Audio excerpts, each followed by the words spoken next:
साथ मिल के रहेंगे। अब इसे मान लीजिए कि यहाँ पे विभिन्न प्रकार के लोग हैं, यहाँ पे बैठे हुए, सभी संप्रदाय के, सभी जाति के, सभी धर्म के। क्या यहाँ पे कोई पूछा कि आप किस जाति का हो? नहीं ना पूछा। तो विकास सभी जाति का हो कि नहीं? सबका हो कि नहीं? सबको इसी तरह है। तो ये जो पॉलिसी बनाता है कौन? नीति निर्माण का कार्य करता है कौन? पंचम क्षेत्र। पंचम क्षेत्र में पॉलिसी बनाया जाता है। और आज के डेट में हम लोग इसलिए पीछे हैं कि हम लोग अपना खुद पॉलिसी नहीं बनाते। हम लोग क्या बनाते हैं? हम लोग अच्छा फलना का बेटा मेडिकल की तैयारी कर रहा है तो हमरो बेटा करेगा। अच्छा वो ट्रक लिया है, हम भी लेंगे। खेत का है ना 2 बीघा बेच है, खेत लेंगे। अपने यहाँ इस तरह से काम होता है। अरे अपने आप का खुद का पॉलिसी बनाओ कि हमको सुबह उठ करके हमको शाम तक क्या करना है।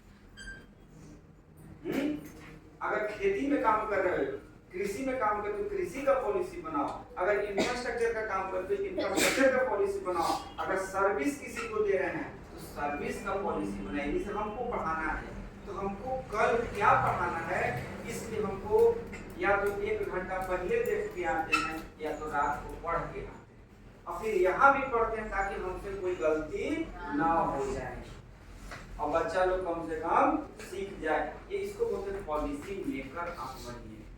किसी के पॉलिसी के बनाए हुए पर चलिए, लेकिन अपने आप को भी पॉलिसी बनाइए। ये कौन कहता है? कैवा क्षेत्र। फिर जैसे मान लो तो पॉलिसी कौन बनाता है? सरकार। ये कौन बनाया अभी पॉलिसी? आप जिसके अंतर्गत पढ़े हो सरकार का।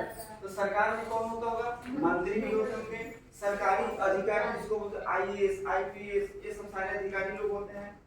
अंतर्राष्ट्रीय संगठन का मतलब होता है इंटरनेशनल ऑर्गेनाइजेशन। यूएनओ का नाम सुने? United nation, United nation UNO.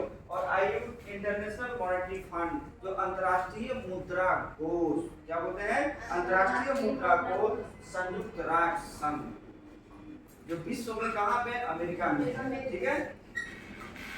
कंपनियों के एमडी और सीईओ पॉलिसी बनाते हैं। और जैसे मान लो जो बड़े बड़े कंपनी है उसका पॉलिसी कौन बनाता है? MD, managing director. CEO chief executive officer, CEO. जैसे टाटा का सीईओ, कल गाड़ी का है टाटा का 4 व्हीलर देखे हो? हाँ, बहुत बढ़िया गाड़ी है। गैर सरकारी संगठन एनजीओ। एनजीओ का नाम सुने आप लोग? बहुत सारे एनजीओ चलते हैं जो सरकारी में पॉलिसी बनाते हैं। विश्वविद्यालय के कुलपति वीसी, जो वीसी लिख के दे देता है वो पूरा कॉलेज को मानना पड़ता है। जैसे मगध यूनिवर्सिटी के वीसी कह दिए कि कल से परीक्षा होगा तो कल से परीक्षा होगा।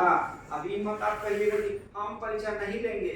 वो पॉलिसी बना दिए, उस पॉलिसी का आपको क्या करना पड़ेगा? मेंटेन करना पड़ेगा। और मेंटेन आप करिएगा, फिर उसके नीचे वाला करेगा, फिर स्टूडेंट्स करेगा। ठीक है। तो ये कहीं ना कहीं इकोनॉमिक्स के क्षेत्र थे और ये अर्थव्यवस्था कहीं ना कहीं भारत के विकास में और भारत को विकसित राष्ट्र बनाने में बहुत बड़ा योगदान करेगा। अगर हम सभी पढ़ करके अपने अपने सेक्टर में सही तरीके से काम करेंगे तब। समझ में आ गया?